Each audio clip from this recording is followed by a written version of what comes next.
Alors, on va voir comment faire des enregistrements de l'écran, des captures d'écran, avec un enregistrement audio, ou bien voice-over, enregistrement vocal en utilisant le logiciel qui s'appelle OBS Studio, Open Broadcaster Software, qui est 100% gratuit, sans crack, sans période d'essai. Vous le téléchargez, il est le vôtre pour de bon.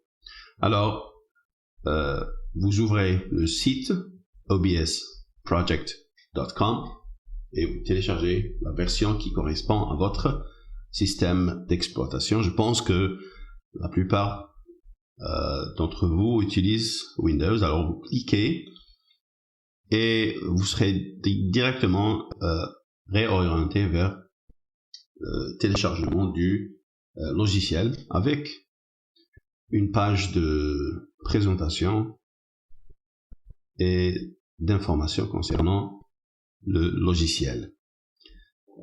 La version la plus récente est OBS Studio 26. Le logiciel, et quand ça se termine, vous ouvrez le fichier téléchargé et vous installez le logiciel comme vous le faites avec tous les autres logiciels Windows.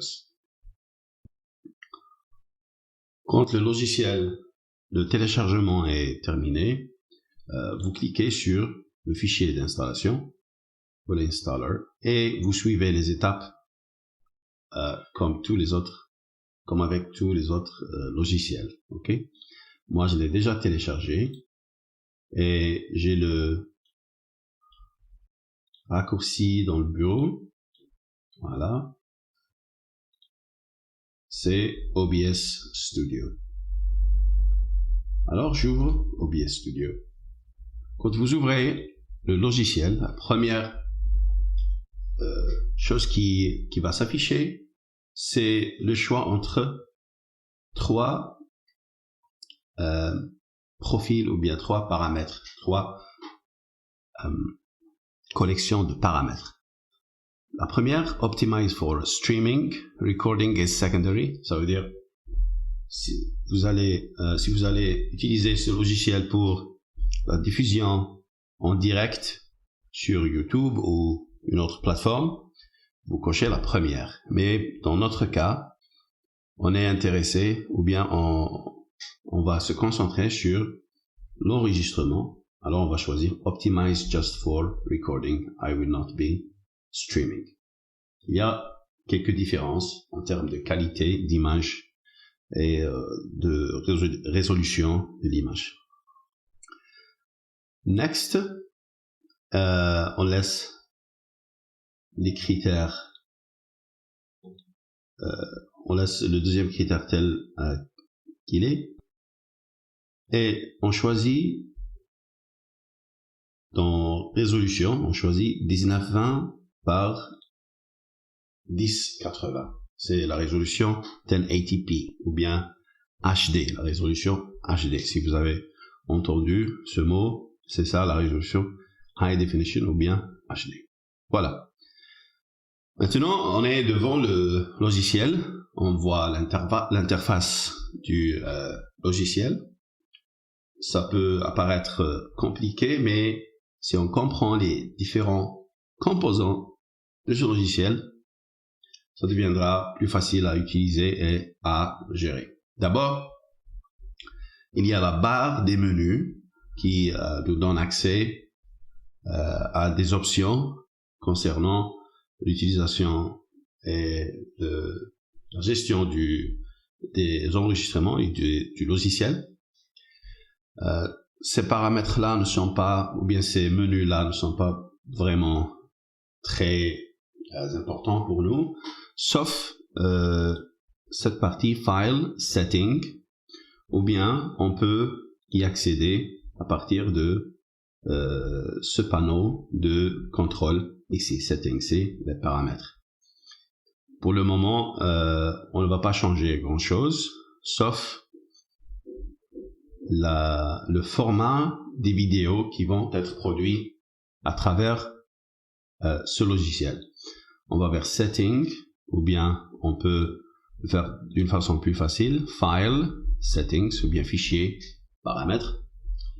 Il y a deux parties qui nous intéressent, c'est Output et Vidéo. Output, dans Output, on va choisir Recording Format, MP4, MP4. Il y a plusieurs formats, MKV, MOV, MP4. Pourquoi MP4? Parce que c'est le format le plus utilisé sur YouTube et les différentes plateformes de partage du contenu audiovisuel. Et dans vidéo, on va choisir la résolution. Et la résolution première 1920 1080. La deuxième, output, la même chose, 1920 1080. C'est la résolution HD ou bien HD. Ok, c'est bon, j'ai terminé. Je clique Apply ou bien OK. Maintenant, cette partie-là est la partie des menus. Il y a plusieurs fonctionnalités qu'on trouve ici, qu'on peut aussi trouver dans les autres panneaux. Ce qui nous intéresse, c'est les panneaux en bas. Il y a le panneau des scènes, Scenes. Par défaut, le logiciel nous a créé une première scène sans contenu. Alors, on peut créer plusieurs scènes avec plusieurs éléments dans chaque scène, ou bien on peut avoir les mêmes éléments, mais avec une configuration ou bien une visualisation différente dans chaque scène. Et on peut choisir la scène qu'on veut enregistrer. Ce qui est important, c'est que le logiciel enregistre tout ça, les paramètres, je parle des paramètres, je parle pas de l'enregistrement vocal ou bien audio. Le logiciel sauvegarde les paramètres d'une façon automatique. La prochaine fois, vous ouvrez le logiciel, vous trouverez les mêmes paramètres sans avoir à les refaire. Alors, on va voir, on a le panneau des scènes, Scenes. On peut utiliser la première scène qui est déjà créée, ou on peut ajouter des scènes et les nommer en les ajoutant. On peut supprimer une scène. On peut changer l'ordre des scènes avec ces deux boutons-là. Et quand on sélectionne une scène, on peut aller vers le deuxième panneau, qui est le panneau des sources. Chaque scène va contenir des sources de plusieurs formats, de plusieurs types, qui pourront être ajoutées et organisées sur la scène. On va y revenir. Le troisième panneau, c'est le panneau de mixage audio. Ça veut dire on peut contrôler les sources audio. Par défaut, on a deux sources audio, c'est micro ou bien auxiliaire. Audio du bureau, ça concerne par exemple les vidéos ou bien chaîne YouTube qui est en train de diffuser du contenu. Si on est en train de faire des commentaires sur une chaîne YouTube, le contenu audio de la vidéo sera géré par ici. Avant de commencer à enregistrer, il faut voir si le logiciel est en train de capturer l'audio, capturer le micro. Si on voit que rien ne change ici, on peut gérer les paramètres ou bien les propriétés. Ce bouton de propriété, et on choisit le microphone. Choisis le microphone dans la liste. J'ai plusieurs configurations du microphone, c'est pour ça que j'ai ces options-là. Mais pour vous, vous pouvez choisir défaut et le logiciel va enregistrer le microphone par défaut que vous êtes en train d'utiliser, qui peut être un microphone externe ou bien le microphone du laptop qui est intégré dans l'appareil. La quatrième, ou bien le quatrième panneau, c'est le panneau des transitions, Scene Transitions.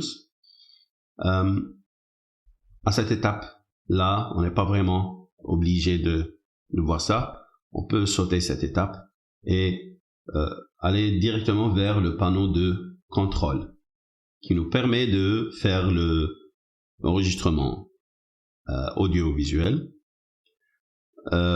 ou bien activer d'autres paramètres qu'on peut voir dans une autre vidéo. Maintenant, ce qui nous intéresse, c'est ce bouton-là, Start Recording, commencer l'enregistrement, et ce bouton nous permet aussi.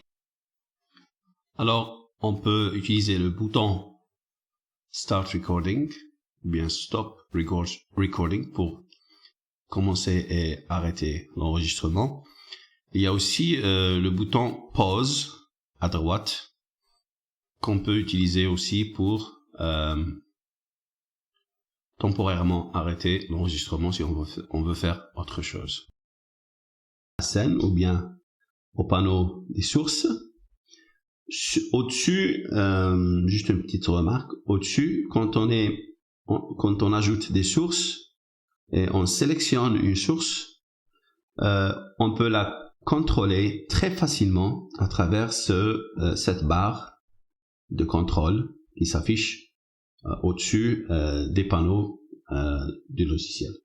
Maintenant, on va commencer à ajouter des éléments, bien des sources à notre scène. On peut ajouter browser source, ça veut dire on a un lien URL d'un site web ou bien d'une page web, on le copie directement et il va s'afficher dans notre scène. Color source, c'est juste un rectangle qui a une couleur uniforme et on peut choisir la couleur qu'on veut. On clique OK. Voilà, ça c'est une source. Je peux utiliser ça comme arrière-plan. On peut utiliser ça comme arrière-plan. On peut toujours venir ici, cliquer et changer les paramètres, ou bien quand on sélectionne la source, on peut changer à travers la barre de contrôle. Select Color. Par exemple, je choisis le vert. Celui-là, non, voilà, OK, ça a changé. D'accord, on a ajouté une source. On peut changer les dimensions de la source en utilisant les boutons les points qui s'affichent autour de la source.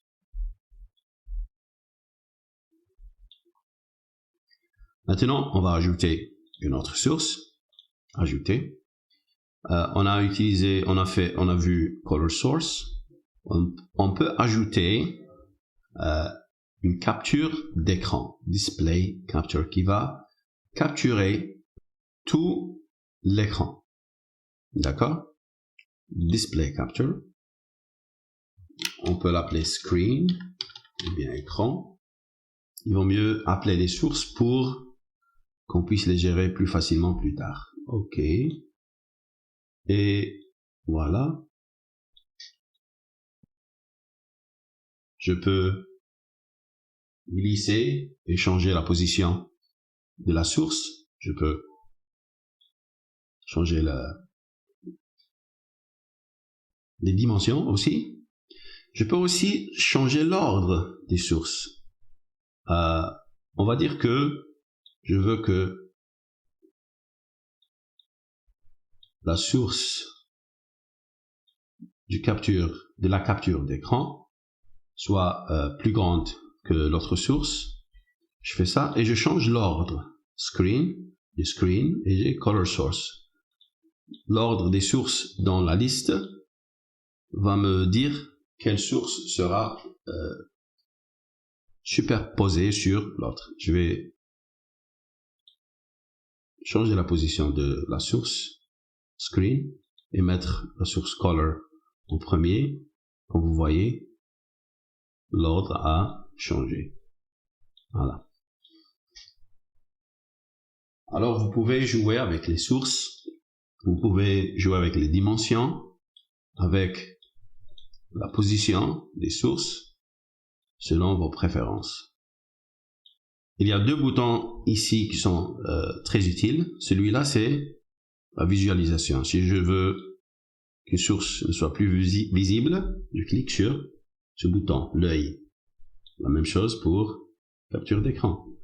Si je veux faire des changements, par exemple, à mon rectangle vert, sans changer ou modifier par erreur l'autre source, qui est screen, l'écran, capture d'écran, je clique sur ce bouton, lock, qui va bloquer tous les changements à cette source screen. Maintenant, la source est bloquée, je ne peux pas la modifier, alors je peux jouer facilement avec la source que je veux modifier, sans, par erreur, modifier les autres sources. Voilà. Alors, on a lock et la visualisation, view. On va ajouter une autre source. On va supprimer la capture d'écran. On va laisser le rectangle comme arrière-plan. On va ajouter, bien on peut changer, on peut utiliser une image comme arrière-plan au lieu de ce rectangle. C'est pas très intéressant. Alors on va voir image, voilà, image. Je vais dire background,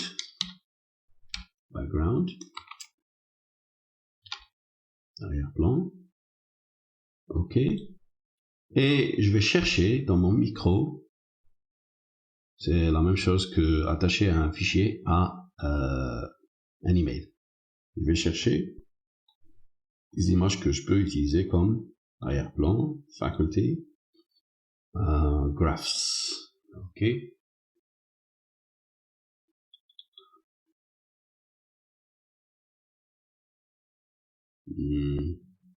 Je vais utiliser celle-là. Voilà. Ok. Je peux regarder l'autre source. Je vais utiliser ça comme un tableau. Voilà. Alors, j'ai deux sources, background, color source et background.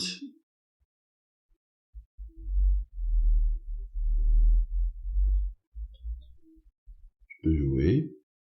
Le logiciel me dit, avec ces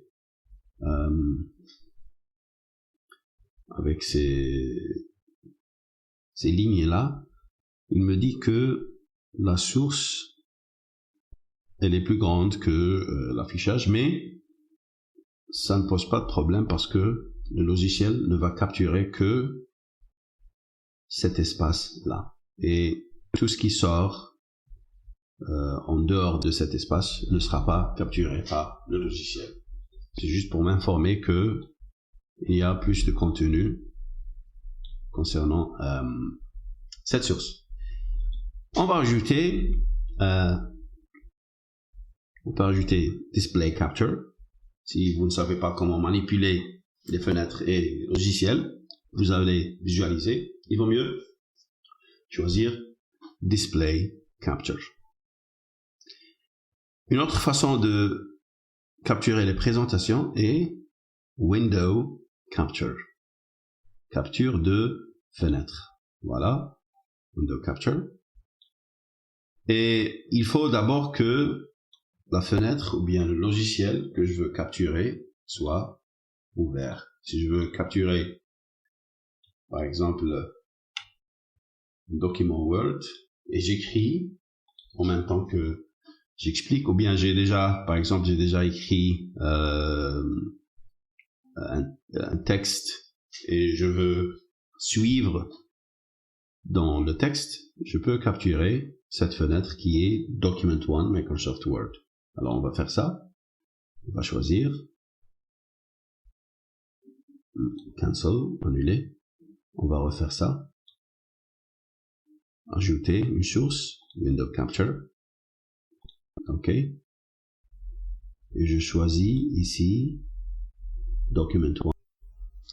Alors on choisit la fenêtre qu'on veut visualiser, ça peut être Word Document, ça peut être PDF ou autre. Il est important d'aller vers la troisième option ici, de choisir Match Title, otherwise the same executable. Quelle est l'utilité de choisir cette option? La prochaine fois que vous ouvrez le logiciel et vous ouvrez une fenêtre Word, vous n'aurez pas besoin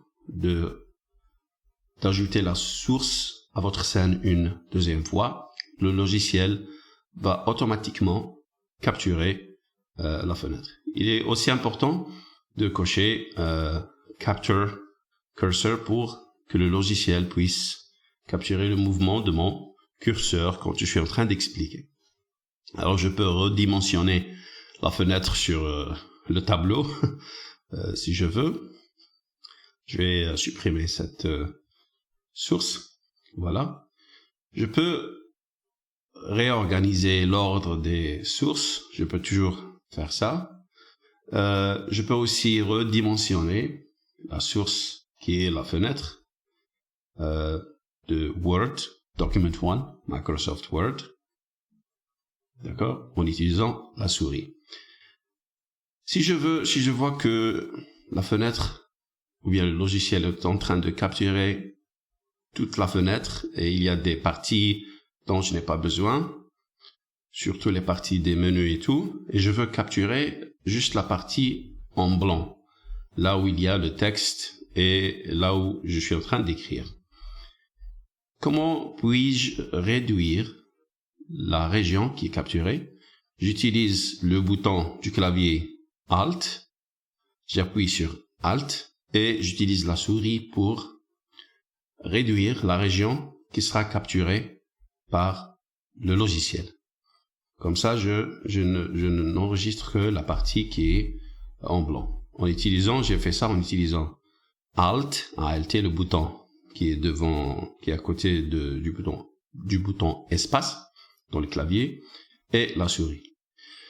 Je peux aussi redimensionner la fenêtre ou bien la source dans une seule direction, la hauteur ou bien la longueur, en appuyant sur Shift, le bouton qui est juste au-dessous du bouton majuscule. Shift, quand j'appuie sur Shift, je peux redimensionner sur l'axe de la hauteur ou bien l'axe de la longueur, selon, bien sûr, mes besoins. Alors, la souris pour redimensionner les sources et pour redimensionner dans une seule direction, j'utilise avec la souris le bouton Shift, et pour réduire la région qui sera capturée de la source, j'utilise le bouton Alt. Comme vous avez vu, j'ai fait des modifications sur le document. Ils ont été capturés par le logiciel de la même façon qu'ils ont été capturés par celui que je suis en train d'utiliser maintenant. Maintenant, je suis en train d'utiliser un autre logiciel pour enregistrer les captures que je suis en train de faire sur OBS Studio.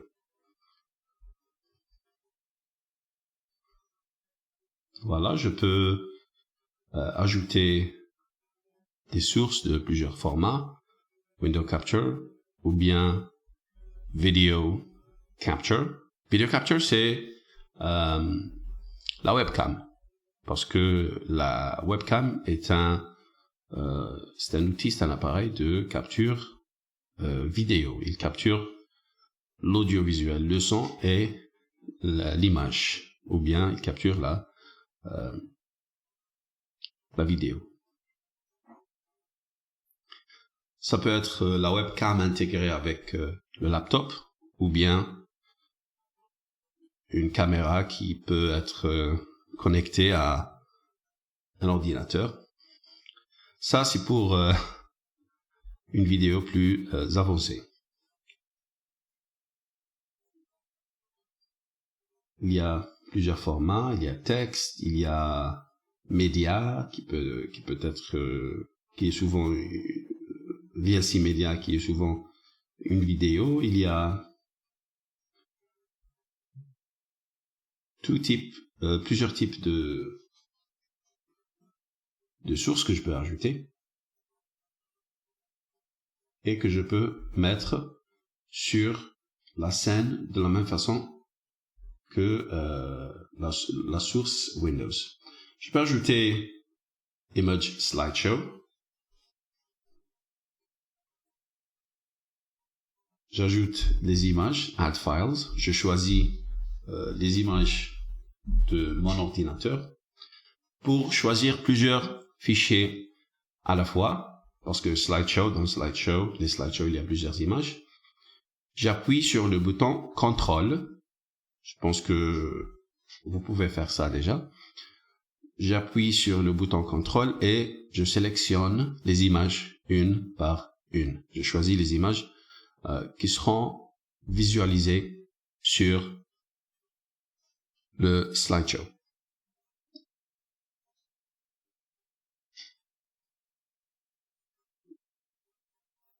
Voilà, j'appuie sur OK. Et je réorganise. Comme vous voyez, le slideshow est automatiquement en train de changer les images. Je peux contrôler les images dans la barre de contrôle.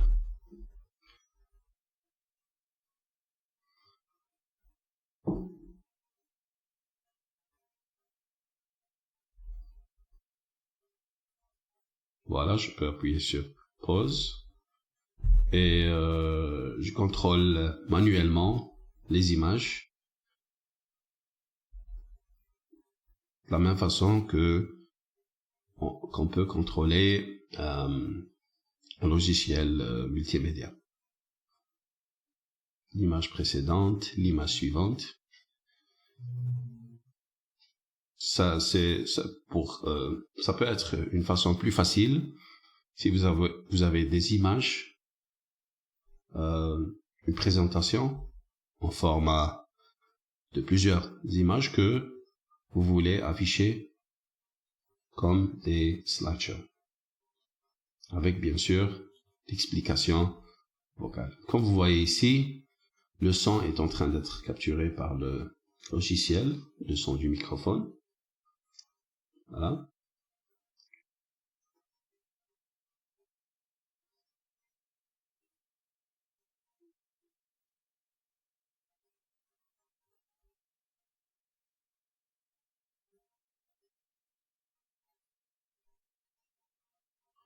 Si quelqu'un dit que ça c'est trop compliqué, il y a une façon plus facile de faire les captures d'écran, ce qui est créer une scène qui ne contient que la capture d'écran et aucune autre source.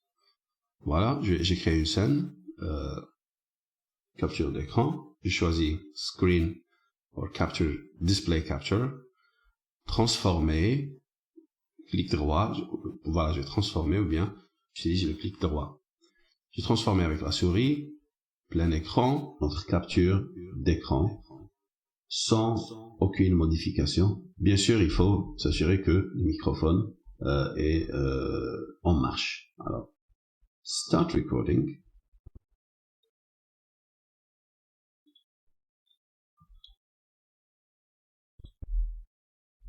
Voilà, je suis en train d'ouvrir des fenêtres, d'écrire des choses sur mon ordinateur.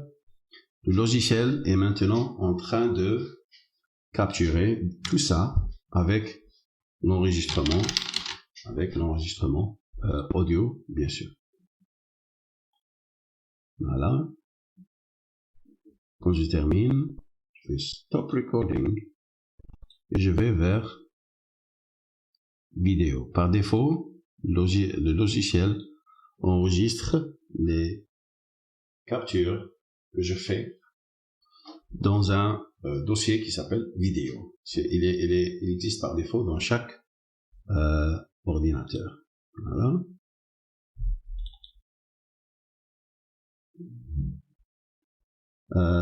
Par défaut, l'appellation, le titre de chaque fichier contient la date et l'horaire du commencement de l'enregistrement. 27/11/2020, 10h56. Voilà.